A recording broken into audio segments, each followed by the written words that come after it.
My name is Robert Burke. I'm an account manager with Infusion. I'm one of 3 presenters that are going to be speaking with you today. I want to start by talking with you a bit about trends in enterprise social collaboration, some of the things that we've seen both in terms of the history as well as how enterprises are using social today. Then my colleague Sheldon's going to talk to you a bit more about intranets and do a deep dive into how we see social being used in a best practice manner on intranets. And then finally, we're going to introduce you to Adam, who's one of our clients, who've done a particularly great job of implementing a social intranet and are really deeply engaged in a program to grow the social collaboration within their enterprise. So that's the plan for today. We'll kick it off we'll talk a little bit about trends in enterprise social collaboration. Just to tell you a little bit about who we are and the perspective that we're coming from, I want to tell you a little bit about Infusion.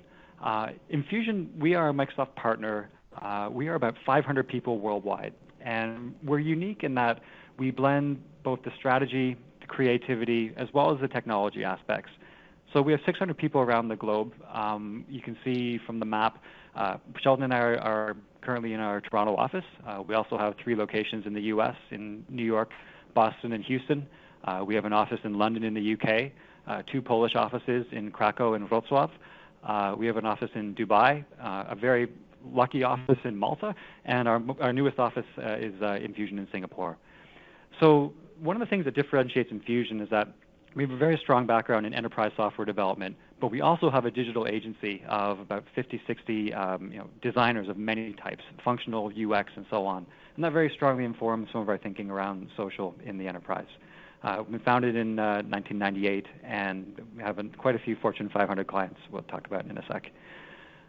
So we come out of the financial services vertical. So in this slide, the 2 on the left, the capital markets and financial services, is really where we began our life. And over the course of our sort of 13-year history, we've grown into these other areas as well. So healthcare and life sciences, certainly a lot of work in the public sector around the world, retail and services, travel and hospitality, and then oil and gas and mining, so the resources sector as a whole. Of our 13 years, we spent about 7 very strongly engaged around intranets and social collaboration. We have over 150 engagements that we've done in some way related to social intranet and building intranets for our clients. And on this slide, you can see some of our clients. Many of these are Fortune 500, quite a breadth of different industries that are represented here. So we've done a ton of work, and both Sheldon and I personally have been quite engaged the last few years working with clients to build and enhance their social capabilities. So with that, let's begin, and I want to talk a little bit about some of the trends that we're seeing in enterprise social. So the first thing, as I'd say as I pull up this slide, is perhaps the most obvious, is that there's nothing new at all about social. I mean, to be human is to be social, and that's not just in enterprise, that's in everything in our daily lives. It's always been a part of how we live and how we work together, and of course, by extension, how we do business. But what is new and what's interesting, and it's captured in part by the stat on the upper left here, with people using an average of 4 different devices a day, whether it's a tablet, a computer, their mobile phone, possibly a work computer as well as a home computer. What's new is how technology has enabled us to connect and communicate in real time. And it's broken down a lot of barriers that have been barriers to some of that social communication in the past. Things like geography, real-time communication, and just literally the scale. How much communication can we have over the course of our day? All of our downtime seems to be turned into time on phones and tablets and so on. And so really communication as a whole and the extent to which we're social has grown to a point that's literally unprecedented in our history. So social technology may be relatively new from a business perspective, but really for millions of people, for tens of millions of people, that's just part of their day-to-day lives. And these people are our employees, our partners, our customers. They're all the people we interact with. And specific examples, obviously, like Facebook and Twitter and LinkedIn. People are used to sharing the things that they're interested in. And then what's I think particularly interesting from a business perspective is that they also expect to be able to contribute to the discussion.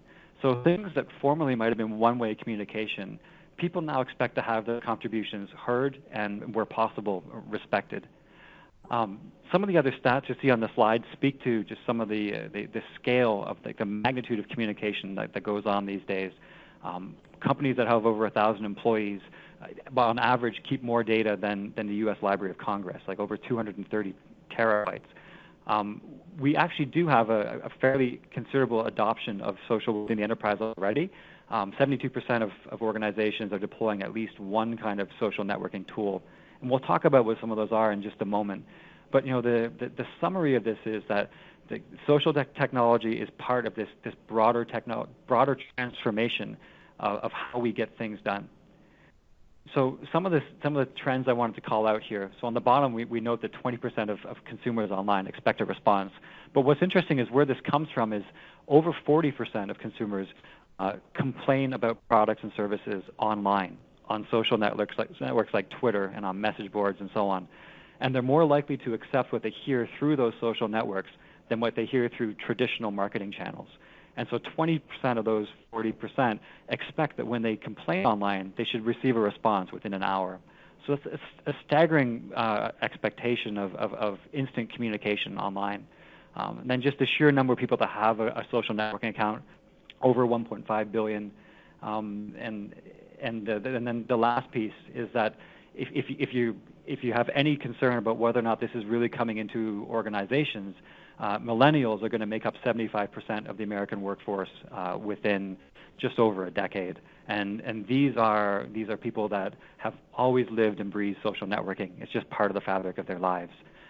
These stats are all things that came from McKinsey and IDC and so on, and we can send around the references afterwards. But the summary is that the consumer and the employee and the people that you work with are expecting as part of their daily lives to have quite a strong element of social communication that's facilitated by technology. So let's bring that within the enterprise. We're speaking more generally now, but if you take those sort of social capabilities and bring them into the enterprise, they have a really appreciable effect. As I just mentioned with millennials and young employees, they expect to be able to participate in the dialogue and to have channels of communication within an organization.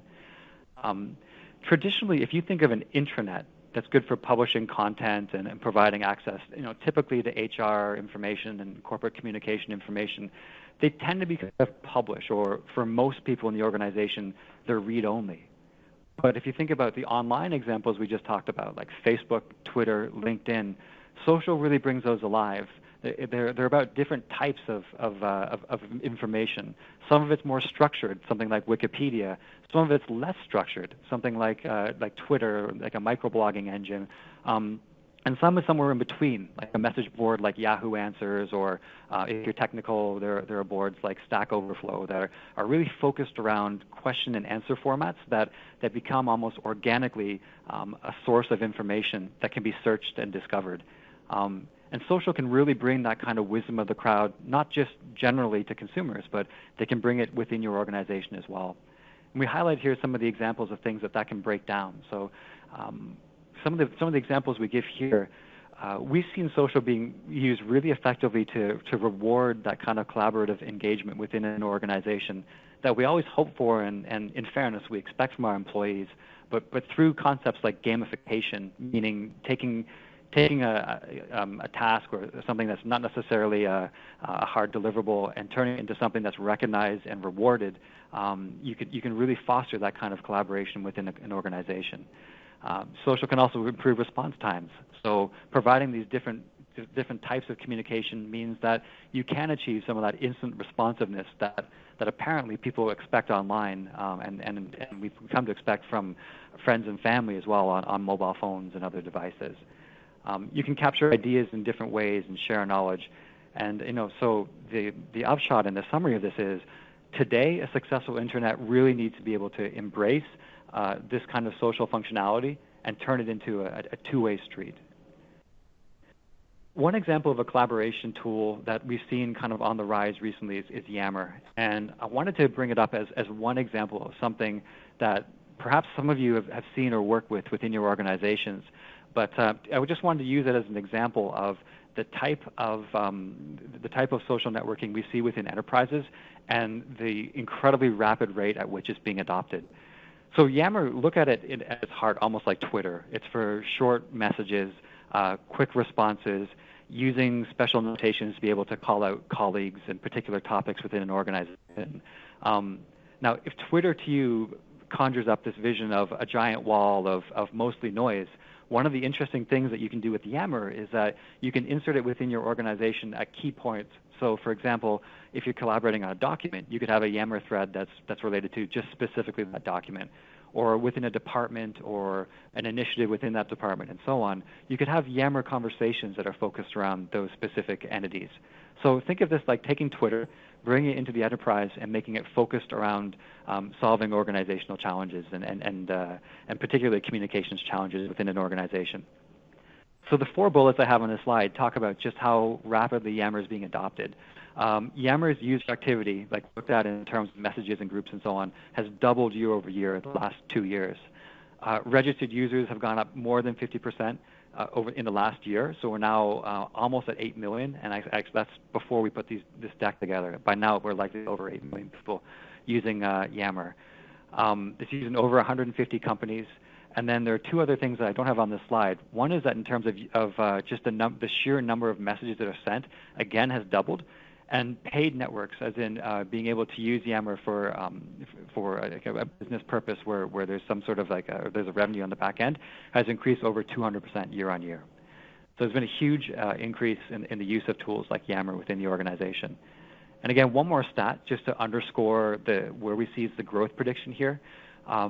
In 2016, the IDC, the projection of the amount of revenue that's going to be spent by enterprises on social software in 2016 is $4.5 billion.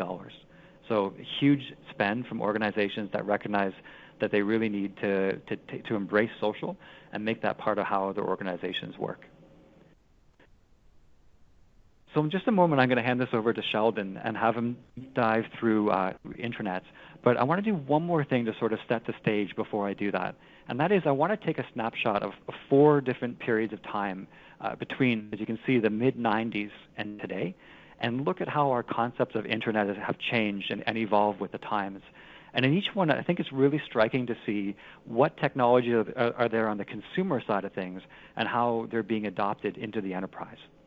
So if you look back into the mid-1990s, the concept of an Intranet was really new and was quite nascent.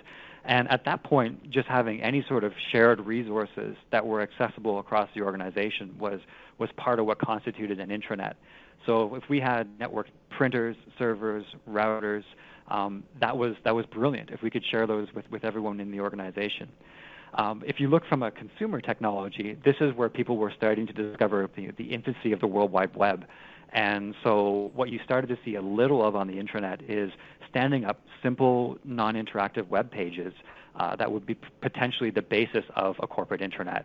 So, a few pages, probably just static HTML, that would at least provide departments, likely something like marketing or internal communications, the ability to communicate internally.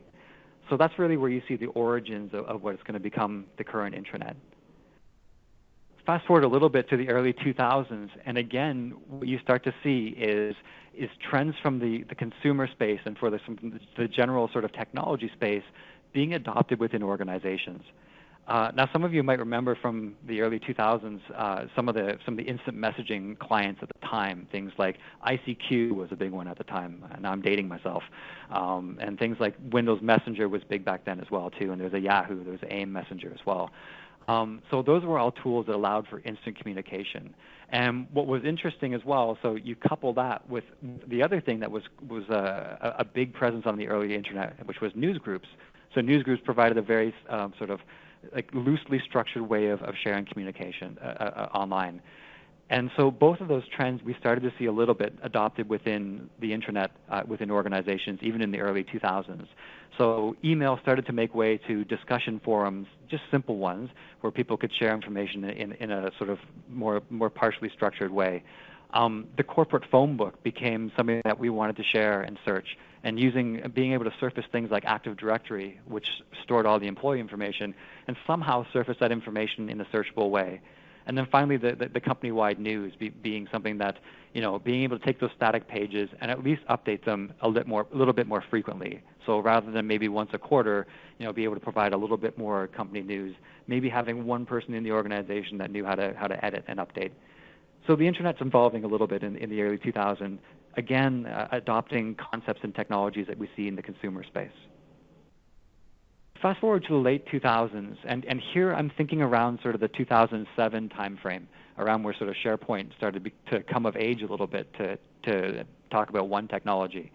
And here we started to see adopted in some of these core platforms that were used for building intranets, some of these tools that, and features that were more focused around collaboration. So it goes from being really a one-way street of publishing information out to the organization to a lot more collaboration and kind of that back and forth communication. We see more links to other business applications. So as more line of business apps come online, the Intranet becomes a hub that people trust they can go to go and find those individual LOB applications. Even though they may not be completely integrated into the Intranet, they know that they can go there and find the information that they're looking for or the tool that they're looking for. More departmental resources come online. And then by extension, I've kind of talked around this a bit, but this notion of personalization and a personal space. So SharePoint 2007 was the first version to contain this concept of a My Site, which was a place on the intranet where some organizations would give their employees enough access to go in there and create their own space, put a little bit about themselves, and as a result, become discoverable.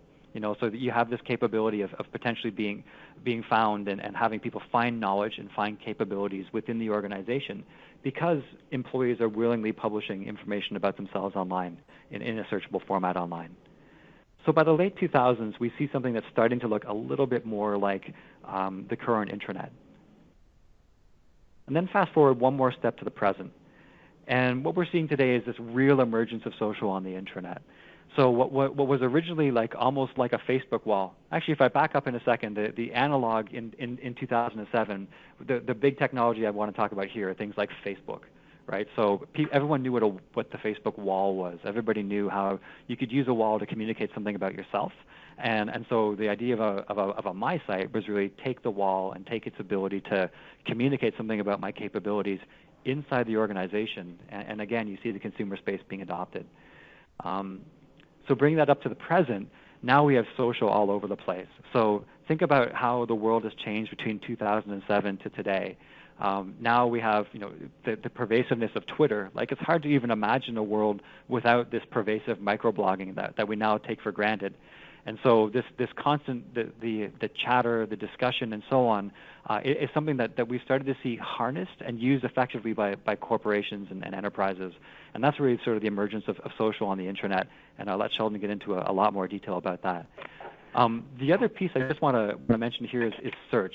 One of the differences between 2007 and today is that through online engines like Google, of course, and Bing and others, people expect to find what they're looking for by a simple search. They don't want to understand a really complicated information architecture. They want to go, search, and find what they're looking for. And so another tenet that you really see of today's intranet is powerful search integrated. So people, again, hit one page. And it's not just a line of business apps they're looking for. It's all sorts of information in many types within an organization. And search has gotten to that point where it's powerful enough to achieve that kind of discovery, that knowledge discovery within an organization. I mentioned gamification before. That's something that you certainly wouldn't have seen, 5 years ago on most corporate intranets. Today, at Infusion, we're seeing more and more of organizations turning to unique ways to reward and raise the profile of employees through turning activities almost into game-like things. And Sheldon can talk about that in more detail. And then the last piece, which actually is going to dovetail very well into what both Sheldon and Adam are going to be talking about today, is analytics. One thing that we see as really important to best practices for a successful intranet is no social collaboration within the enterprise is simply a project, and certainly, no project, and certainly no intranet is a project. It's truly a program. It's the sort of thing that has to evolve and change over time. And so you're about to see some great examples of how we can use analytics to really understand how people are using the current tools and then adapt them to make things more discoverable, make the search better, and really focus your efforts as an organization on how people are using the intranet. So with that, now we've gotten to the present. Perfect time to introduce to you Sheldon, who's going to talk to you about best practices for building an intranet. Thanks, Rob. Hi, everyone. This is Sheldon Fernandez. I'm a colleague of Rob's, and I'm very much involved in Infusion's intranet practice and strategy. And what I'd like to do today is kind of step back. Rob gave an excellent overview of the importance of social in the context of intranet deployment. I'm going to step back and describe some of the insights that we've seen in doing, many hundreds of intranets over the past decade. Some of the insights we've seen with respect to how to deploy them, what are some of the features that you should be thinking about, what are some of the success factors and criteria by which you should measure the successful adoption of your intranet, and so forth. Okay? So let's first of all just look at a high level. With respect to how you actually get off the ground with an intranet project. So needless to say, there are certain broad-based steps or principles that you always follow. You begin with certain user requirements. This is often done by means of a steering committee or some stakeholders that will have very definitive ideas on what they want the intranet to embody and what features they want it to have. And then there's significant collaboration that is done between various groups that are going to own a significant piece of the intranet pie. And what we've often seen is that there's sometimes some dissonance between these groups as to what aspects of the intranet should be emphasized, what features should get priority over others. And then finally, you have some type of launch plan where you socialize your employees to the reality that they will have this new platform for employee collaboration, for getting information on the company, and so forth. But let's dive deeper than that. So those are the three base principles by which we start. Based on, again, hundreds of intranets that Infusion has done, we generally find that there is about 70% of overlapping or common functionality that all intranets, irrespective of the particular vertical or the size of the company, all these intranets seem to have in common. And the first thing is they all want their employees to be able to connect with either corporate information or each other to make their work more productive. And so Rob touched on this a bit through social and how the medium is changing by which employees communicate, and certainly that's a very powerful way in which that can happen. They also want their intranets to be able to communicate employee news and corporate news, and probably this is the most ubiquitous example of what we see on intranets today. Without fail, when you go to any intranet, you'll often see corporate news be a significant part of the home page. And then the third one is document repositories. So Rob touched on this as well, and that is the power of search. So we'll get to this in a subsequent slide, but there is a tremendous amount of content that I have within my organization. Content pertaining to subject matter expertise, content pertaining to certain regulations, best practices, employee information, and so forth. And so what companies want is the ability to expose that information to their employees in a very intuitive and straightforward manner. And finally, they want some sense of community on the intranet. And the way in which that community is established will be part and parcel to your intranet's overall success. So certainly, and Rob made the case for this I think very well, social today is a big way in which that can happen. People intuitively understand social media through their familiarity with Facebook and Twitter and the like. And if you give them similar tools in your intranet, particularly with a younger audience, you'll find they intuitively understand it, and the sense of community will begin and develop almost organically, which is ideally what you want. Now, those are the things, the kind of the 4 points that the designers of the intranet typically want to embody when they write one of these systems. What should an intranet be? And if Infusion was going to kind of crystallize all the expertise and the wisdom that we have through the hundreds of intranets that we've done, ideally what should an intranet be? Well, we put a couple of points up here that are really critical to the overall success of an intranet project. So the first thing you want is for it to be a vehicle for your own corporate communication strategy and engagement. And that goes without saying. You want it to be intuitive for employees to access and understand. You want it to be a part of their daily work routine. What we often say is that you don't want to force users to make it their home page, but you want to make the intranet relevant and useful enough such that they want to make it their home page because it is that useful. And part and parcel to the search capabilities that I mentioned before, you want to have some search capability and the taxonomy and the organization of content such that it is very easy to find the relevant information that an employee is looking for. But the thing I want to add on top of this, and we've seen this with 2 or 3 clients that really, in our opinion, nailed the usefulness of an intranet, and that is you want to make it so that when the employee goes to the intranet homepage, there is a section of that homepage that is very personalized for the employee and immediately gives them a snapshot of their ecosystem in the organization. One of financial clients, one of our first clients actually at Infusion many years ago that I can't mention by name, but they're a very, very large Wall Street firm.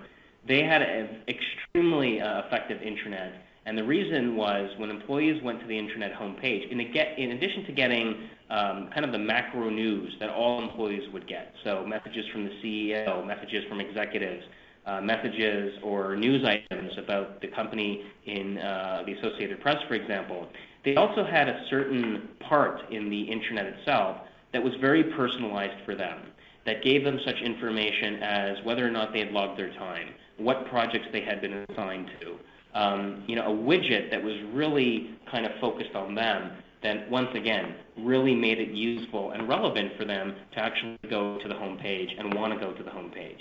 So that is one thing definitely to think about in terms of an effective intranet and how you evangelize your employees to go there. You have to make it relevant to their world and make it easier for them to do their work. Now, one of the challenges, inevitably, that you will encounter with a very large-scale intranet or even a medium-scale intranet is just the variety of content that they can house. Oftentimes what we've seen is that the raw amount of content that you are deploying onto an intranet can become a project unto itself, and it can overwhelm your intranet endeavor and really kind of bog down the creativity and the innovation that you're trying to imbue in your intranet project. So here's just a list, a partial list of all the different types of content I might have in an intranet, right? I might have administrative content, so information about calendars and best procedures and best practices. You'll find this particularly prevalent with highly regulated industries like healthcare, like financial services, and so forth. I might have corporate information, business plans, customer documents, templates, and so forth, financial information about annual reports and organizational performance, sales and marketing material, HR. We've seen HR have its own section of the intranet whereby the content was larger than all the other aspects of the intranet combined, projects, and so forth. We've spent a lot of time working with various organizations to design an effective taxonomy so that employees can find the content they're interested in, retrieve it in an appropriate manner, and leverage it. And as Rob touched on earlier, what we've discovered is that in the age of Google, in the age of Bing, what people really expect and in fact demand is search, right? They want to be able to do a free search and type in something like sales document for client X and have all the content for that particular search be instantly accessible and highly relevant. And we've certainly seen that with the advent of SharePoint and Fast Search in 2010, which is now blended into the 2013 product. So that's definitely something to give a lot of attention to. I would put the caution there that you don't want to overwhelm your intranet endeavor when it first starts with concerns around content. It's important to stand it up. It's important to take up content holistically and gradually migrate it over. And SharePoint has some powerful tools with which to make that happen. Okay. So what are some of the best practices and some of the challenges that we as a firm have seen, again, doing many, many intranets over the years? We've seen a lot of organizations struggle and not really have a driving vision of what their intranet is because they don't really have a holistic appreciation or understanding of where they want their intranet to go or what they want it to be. And it's very important that from the outset that key stakeholders in the project really agree on what its purpose is, and that can be a challenge sometimes. So is it really that you want your intranet to be primarily a document repository? You really want it to be an effective means of finding information? Do you want it to be a place where employees collaborate? Is it really a place where you kind of put your company documentation or your company news releases and expect employees to consume them? So that is very important, a holistic understanding and agreement on where you want your intranet project to go. And balancing those needs, especially with different groups, can sometimes be a challenge. Other things to think about with respect to social, and Rob touched on this, governance with respect to social is now becoming an important consideration with respect to these tools. So we are finding that the enterprise moves a little bit slower than the social tools you see in the popular culture, for example. But now that they are becoming very ubiquitous, let's say, in internet projects, one thing to start considering is what governance tools and what kind of auditing do you put around those types of things.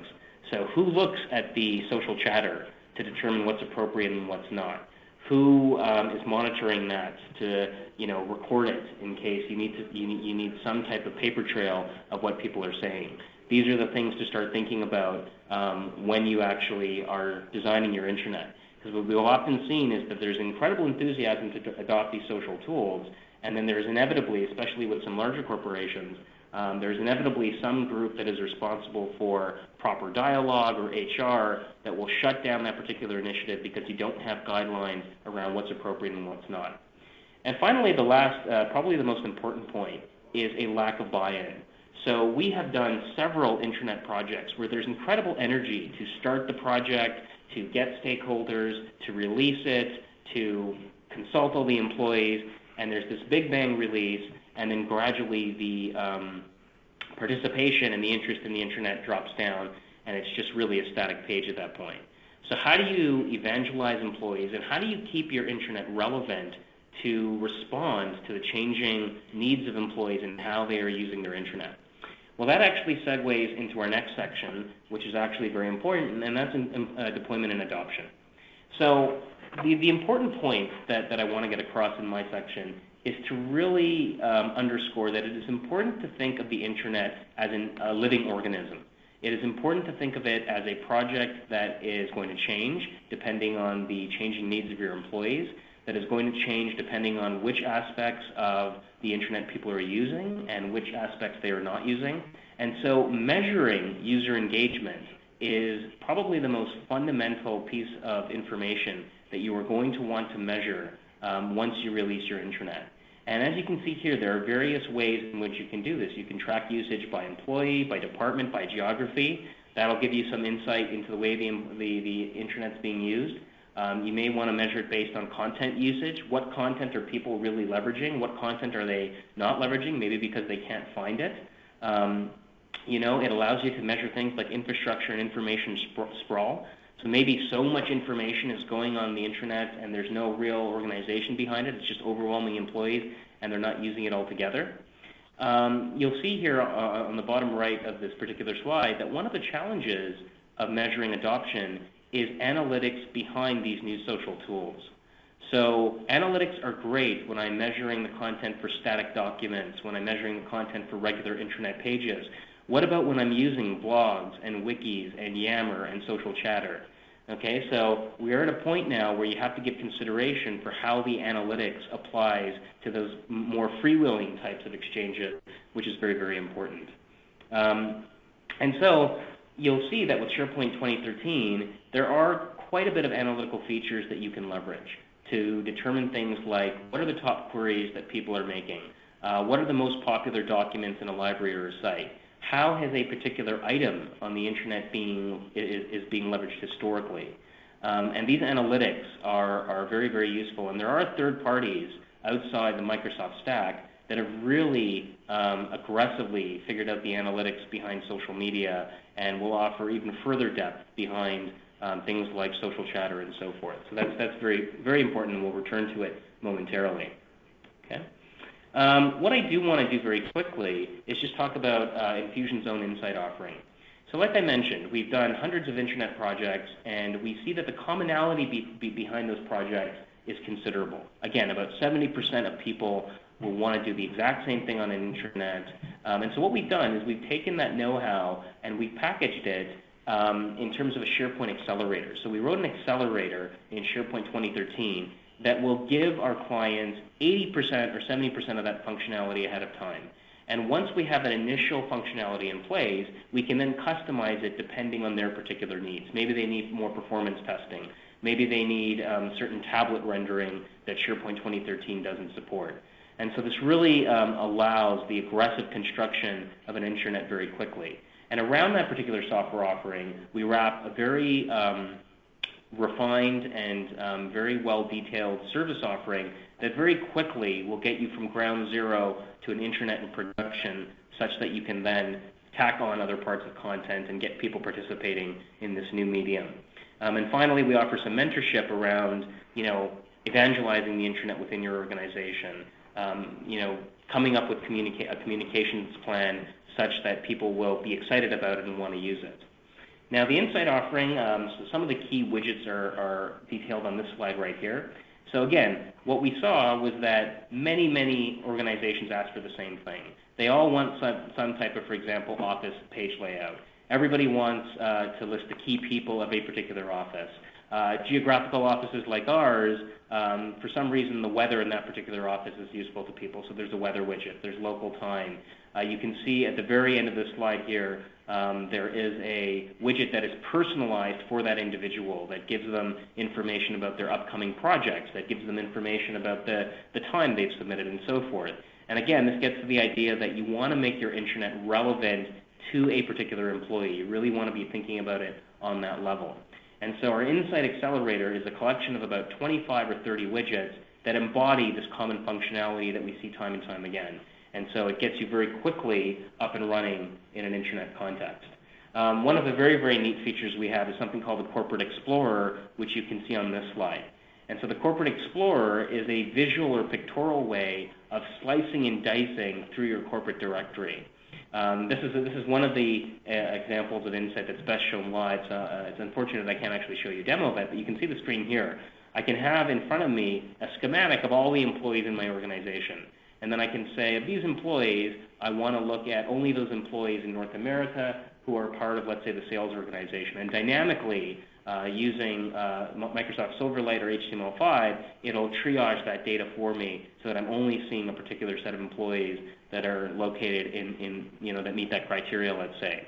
Now, if you think of an organization that has 5,000 or 6,000 or 10,000 people, this type of feature can really be a lifesaver.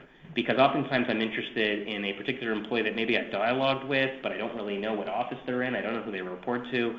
So this type of corporate view and this social view is just a really powerful feature to have.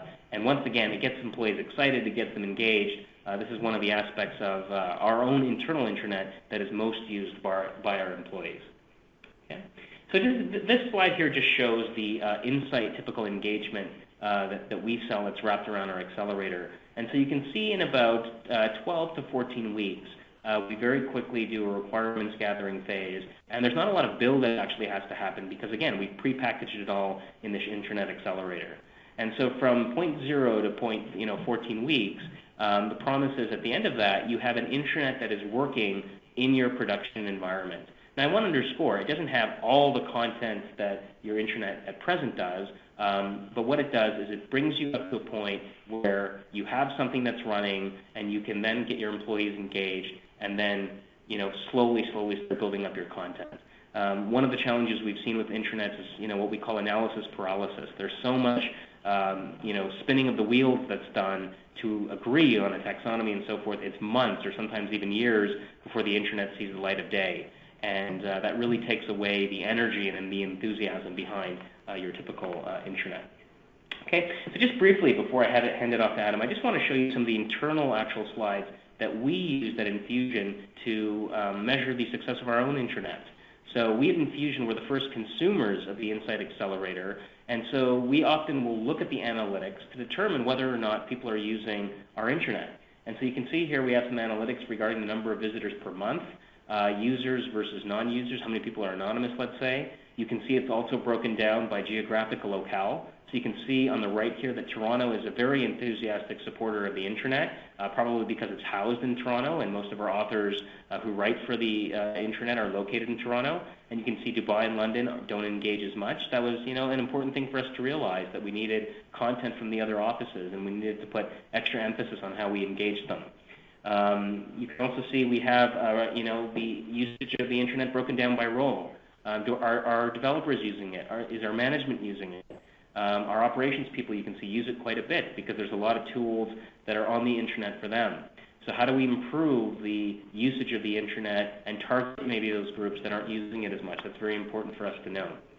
And you can see also here on this slide, analytics are driving things like what are the top 10 destination sites on the intranet. So the Corporate Explorer that you see here is by far the most popular. People are very interested in their My Sites. The IP pages are very, very useful.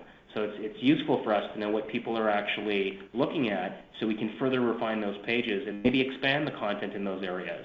As I mentioned, content can be a real challenge sometimes because you don't know what to put on and you don't know what to leave out. You can also see here the top searches on Insight. So people are using Wi-Fi. They're looking for Wi-Fi, and they're searching for SharePoint and things like that. And finally, before I hand it off to Adam, you can see what people are not finding on Insight. So you can see here that people were not finding Wi-Fi, which was kind of a surprise for us until we realized that they were actually finding it. They just didn't have to click through because the information pertaining to Wi-Fi was in the little thumbnail there. So just to conclude then, before I hand it off to Adam, there's a lot of insight that we have as an organization, having done so many intranets. The biggest ones that I want you to leave with are think of the intranet as a tool for your employees to become more productive, to hopefully collaborate, to increase the sense of community at your organization. And finally, think of your intranet as a living organism and one that you constantly have to respond to most maximize the potential of what it's capable of. Okay? And so with that, I will hand it off to Adam Shurkis.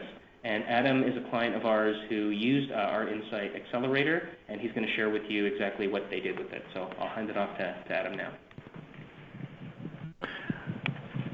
Hi, everyone. This is Adam Shurkis. I'm Senior Communications Coordinator with Agnico Eagle Mines, and I'm just going to take you through a few slides which show how we implemented our intranet and focus a little bit on some of the challenges, some of the things we went through both individually, a map of our organization, and then our relationship with Infusion.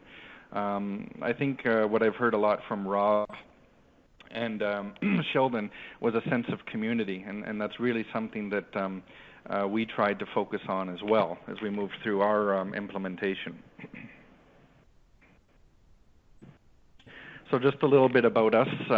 We're a Canadian headquartered gold producer. We have operations in Canada, Finland, and Mexico, as well as offices and or exploration activities in those same countries, as well as the United States. And we have over 5,000 employees currently. Now, we did have forms of sharing information before, as simple as things like email, to server access, to a very I would say a very simplified intranet that was sitting on SharePoint 2007 at the time.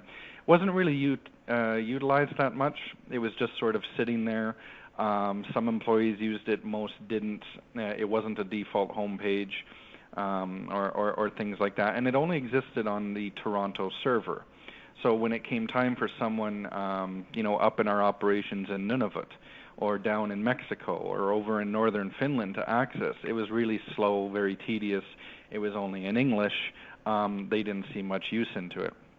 And I think that sort of segues into we started realizing very quickly that we needed an intranet solution that would help bring people together, make it easier to collaborate, but at the same time allow the individuality of each operation and each region to come through and build an intranet that suited them. So if you see our last point on this slide, it said we had one intranet portal, but we wanted 6.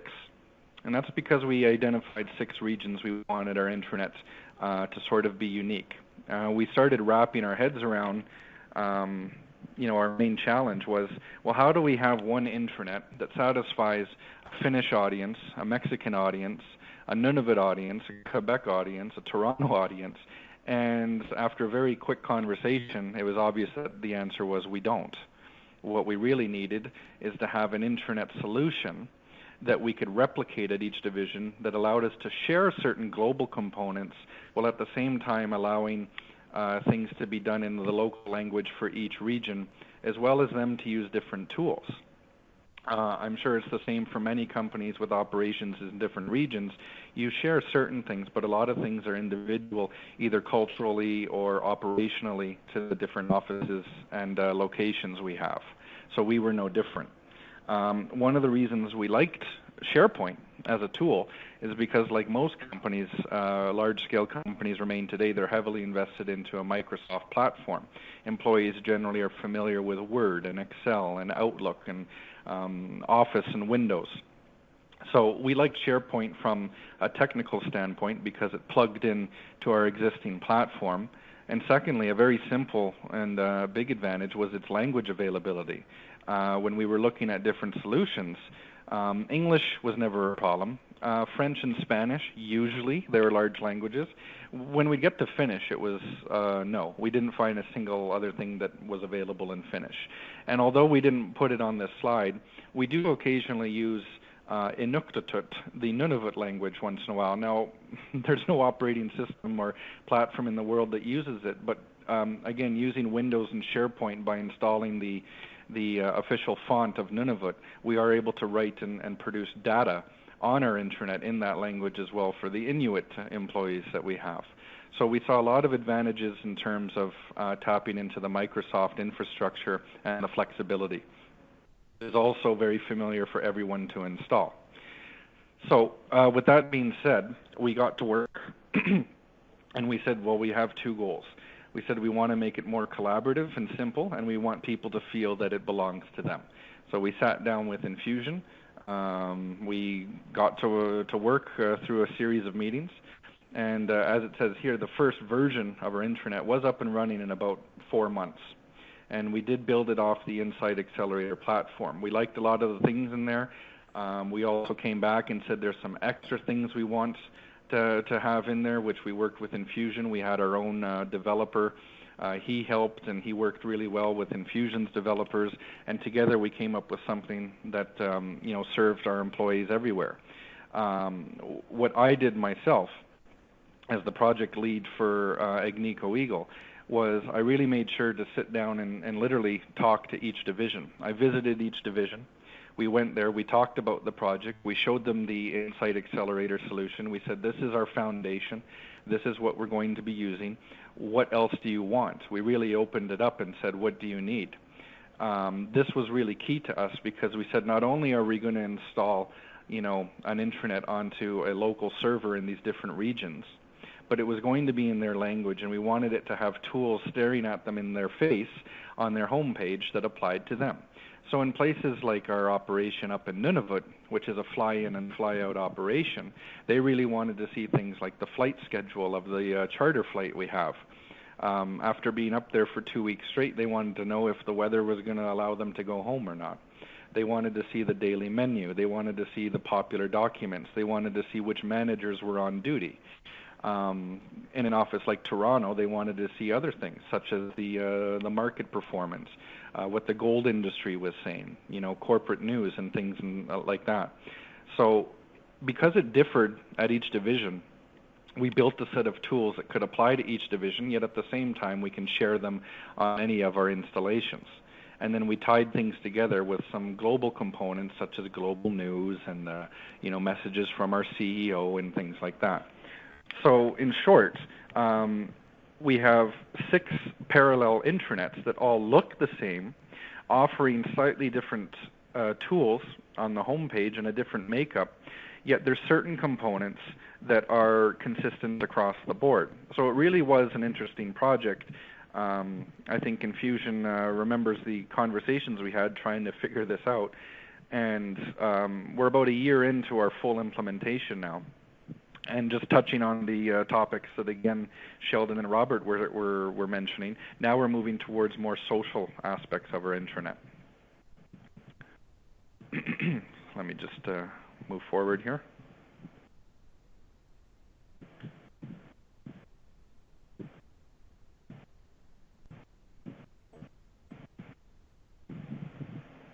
There we go. So some of the technologies we are using, and I don't know how well everyone can see it. I did include some screenshots. What you're looking at in the bottom right corner would be the home page of our Toronto version of the intranet.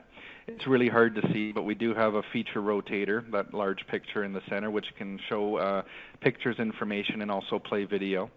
On the bottom left, we have something local to our Toronto office, just news and announcements with different categories such as employee, management, office. And on the right side, we have something called Agnico Eagle Global News and Announcements.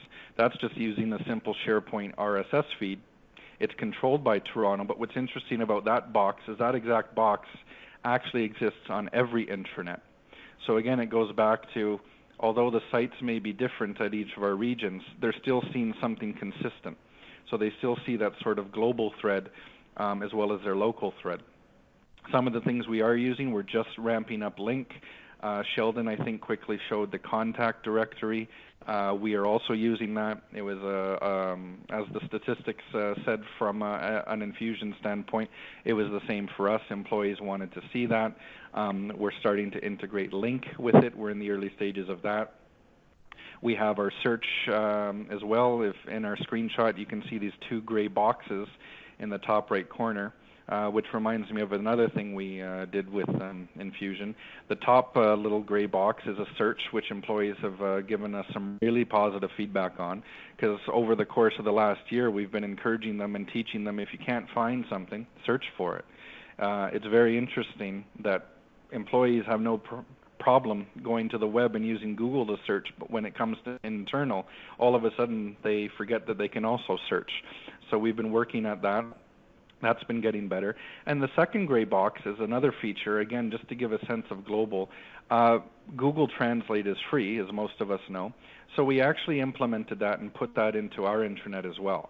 Now, translations from Google or any automated tool for that matter are never 100%, but they can get you to around, let's say, 75 to 85%, which is enough for most people.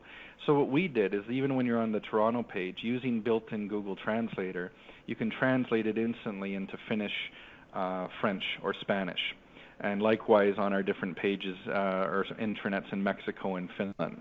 So that's just another example of like a personal tool that we built on top of the Insight Accelerator with Infusion to meet our demands. In terms of collaboration, that was a big thing that we were missing before. We were like 6 independent companies, and this at least gives us the ability to visit the other intranets. It's really small, but there is a location drop-down menu at the very top, which allows you to visit the intranets of our different regions. So if they have documents, if they have news, if they have things going on, any employee in the company can now hop over there, see what they're doing, grab a document, read news, contact someone, whatever they need to do. This was next to impossible without going on a big email quest in the past.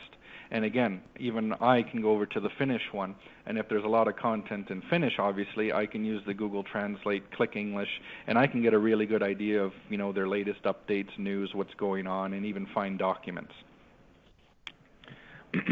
And speaking of documents, again, it's really hard to see, and I can't remember if I gave a screenshot of it, but we are using built-in SharePoint document management as well.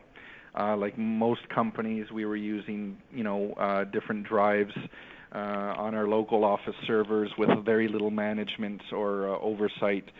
People were looking for things. Does it have the latest version of this report or that policy? I'm sure this is very similar for many companies. So we offered divisions the chance. We said, we're not going to force you to do SharePoint document management, but let us just show you how it works. And a lot of them adopted it on their own once they saw how it works, because to them it made sense. If we're going to land on the intranet, then all of our documents being there as well, at least the most used ones and the public ones, made a lot of sense to them. It also ensured with a few of the basic SharePoint settings that only a few people could actually update certain policies and reports, making sure that whenever an employee grabbed that particular document, they had the latest version. That was a big plus and a big selling point for us. So as I mentioned, what we did, instead of one intranet template that somehow pleased the audiences of 4 different countries and many different offices, we sort of looked at it as a template. We said, let's create something that works, and we can swap in pieces and tools depending on where we're installing it, and then integrate it into our global network. Our most recent one is we have an exploration project in Nunavut, a secondary one, just outside of Rankin Inlet. And what we did is they had about 100 employees. They felt the need to have their own intranet.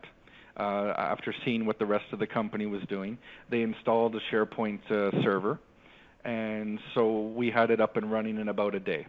So once their SharePoint server was set up, we went up there, we talked to people, we installed the intranet, we built it up exactly as they wanted, and they were up and running, and then we let the rest of the company know that they were up and running so that people could also visit them. So once we had this unified template, and we've gotten very good at installing it now, it's very easy for us to go to one of our other offices or divisions moving forward and set it up and get them plugged into our global collaboration network. All throughout the process as well, I would say we really leaned on Infusion being a global company themselves. We wanted to know how they collaborated with multiple offices and how they, approached the language issue and various challenges that come with being a global organization. Even in terms of the launch, we sort of had two launches just as a result of the timing. We launched our intranet, and then 3 months later, our company had planned a large rebranding effort. So we had to rebrand the entire intranet. Only 3 months after doing what we called a soft launch.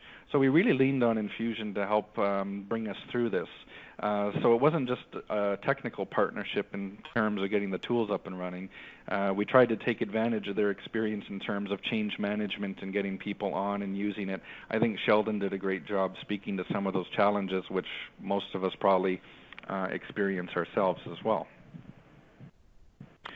So the results, which is the important part. 6 months after we launched the intranet, which is still, I would say, in its infancy, we decided that wasn't enough. We wanted to update our website. So one thing we did is, from an internal standpoint, is we wanted to unify our platform. So again, we said, well, we have SharePoint everywhere now. We were using an external host previously. We said if we're going to do the website, let's not just do the design, but let's also look at unifying the platform. So again, we said, well, we're working with someone who just helped us with our intranet. They know our organization inside and out, and I mean that in more ways than one. They also know our technological background. They've worked directly on our SharePoint servers. Why don't we also put our website onto SharePoint as well? This allows us internally more support because we have more people familiar with the platform. Previously, we had one person who would work with our external providers at the time, and only that one person was familiar with the content management system. Now, through using SharePoint as an intranet, access to our website and getting people to learn it is very simple because a lot of them are familiar with the platform. And so again, we felt that it was natural to inquire with Infusion about working with us and our designers, for that matter, on the website, which is what we did as well. And we launched that also on the day that we launched our new brand. The website itself expanded in scope. It got a lot bigger. Our previous one was, more lent to the investor side of the company. But with our recent growth spurt we saw since 2007, 2008 as a company, there was a huge influx of community visitors, job seekers, politicians, people from other countries that we had now invested in. So we saw a need to really expand the entire scope of the website itself to hit these multiple audiences, and that's what we did. So now, as part of our what we're calling our global communications plan, we have our website sitting on SharePoint. We have our intranet sitting on SharePoint.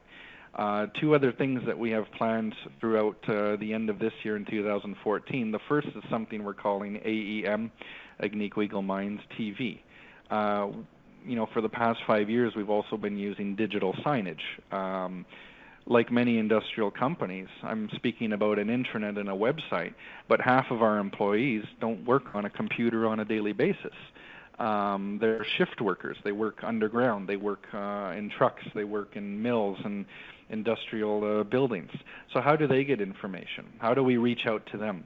And more importantly, how do we make sure that that information and that messaging is consistent and branded the same and looks the same and feels the same in terms of tone and format and whatnot? So we started using digital signage a few years ago. Now the problem was it was a separate system. So if we did send out an email or if we did use our old intranet and even our current intranet, there was no feeds between the TVs and the intranet other than a few RSS feeds we were allowed to do. So what we did now is we wanted to also make sure that although Infusion wasn't responsible for our TVs, that they understood that that was part of our vision coming up. So we wanted to make sure that all of the tools, all of the apps that were built were using traditional lists from SharePoint that were able to push that information out. So as of right now, we're currently linking into SharePoint, working with our TV provider, and so anything that we change on the intranet will automatically be broadcasted to the TVs. This is a very important step for us because it's giving us what we call 100% communication. So now, instead of somebody sending out an email saying, please distribute, sending out hundreds of PDFs, and then maybe they're printing them, putting them on bulletin boards or whatnot, now what an individual does is simply go to the intranet, update the information there. We use SharePoint alerts that can let you know via email that it's coming in. You'll see it on your home page, and it will automatically go to the television as well. So we're pretty excited about that. We're in the early stages of implementing that and upgrading all of our TVs. We have about 40 to 50 globally. And then in 2014, what we plan to do is develop our extranet. And our extranet is basically going to be available to all employees, including those that don't have an intranet because they don't use a computer. They'll be able to go home and log in and use our intranet, access information, as well as increase two-way communication. This is something our HR teams globally have been begging for because they're still doing a lot of things manually, which for thousands of employees is a real nightmare sometimes. So that's, again, something that we hope to work with Infusion on throughout 2014. So hopefully I didn't go too fast. I believe now we're going to move towards questions. So I'll pass it back to, I believe, I'm not sure. Is it Robert or who's taking over now? I think it's me, Adam. Okay.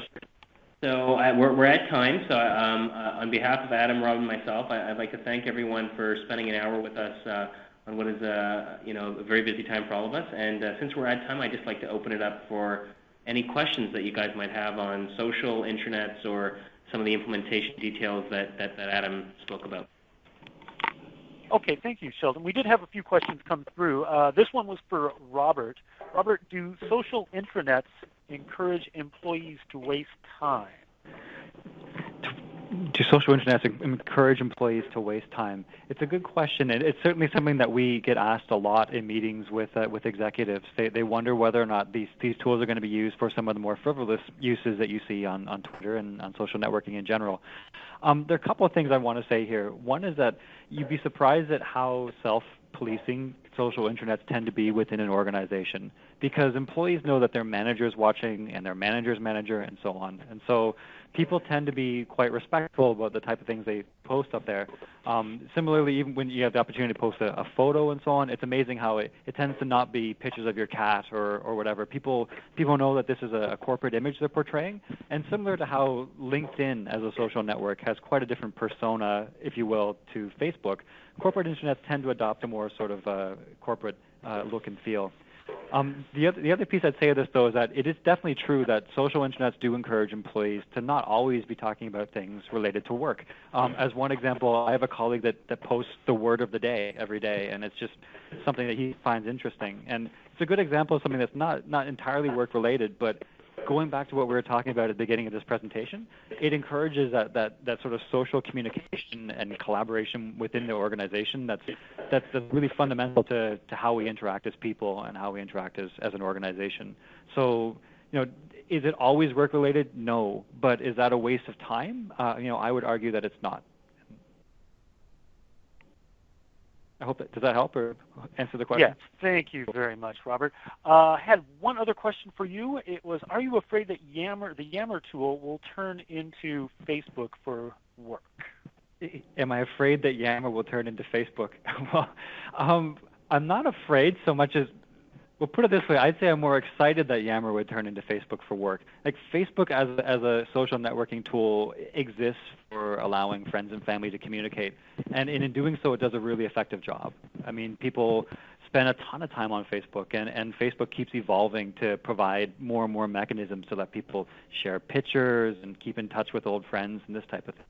I would hope that Yammer similarly turns into a tool that makes it easy for employees to collaborate around like the example I gave before of a document workflow. Like, I would love for Yammer to be the tool that takes that from being a frequently inhuman and often frustrating process and makes it social and makes it more of a collaboration rather than an approvals process, which, I mean, even when you say it, it sounds confrontational, right? And I would hope that Yammer is something that turns processes like that with new organizations into things that are more social and hopefully more friendly and sometimes even more fun. Thank you, Robert. We had pointed out earlier, we are over time. We do want to get answers to all your questions that came in. So, Sheldon, we did have we had two that came in for you. The first one was, what is the one most important thing needed to make an intranet successful? Sorry, was that directed towards me? This is Sheldon. Yes. The question was, Sheldon, what is the one most important thing needed to make an intranet successful?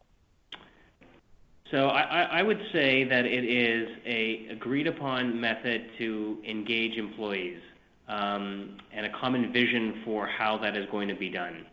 As I mentioned in my presentation, one of the biggest challenges we find and one of the biggest commonalities with intranet projects that fail is there's very little consulting that's done with actual employees on the ground day to day to find out what's relevant to them. There's conjuncture as to what people think they need without real collaboration as to what they really need. And so I would say it's whoever the stakeholders are, there needs to be an agreed upon avenue to make it attractive to employees to want to use every day. And when we see that happen, the intranet is used, it is adopted aggressively, and really makes employees a lot more productive. Okay, thank you. We did have one more question for you, Sheldon. If you are having a hard time getting employees to use the intranet, what should you do? Right. So I mean, so if you notice that employees aren't using the intranet, this is where I think analytics really become important. Find out those areas where you are engaging employees, albeit maybe even in a part-time kind of way, and further amplify the feature set that employees are using. So analytics here is really key into finding out why employees are not using the intranet. And then the other thing I would say is you can also, the power of social, and I know we're kind of beating a dead horse here, can never be underestimated.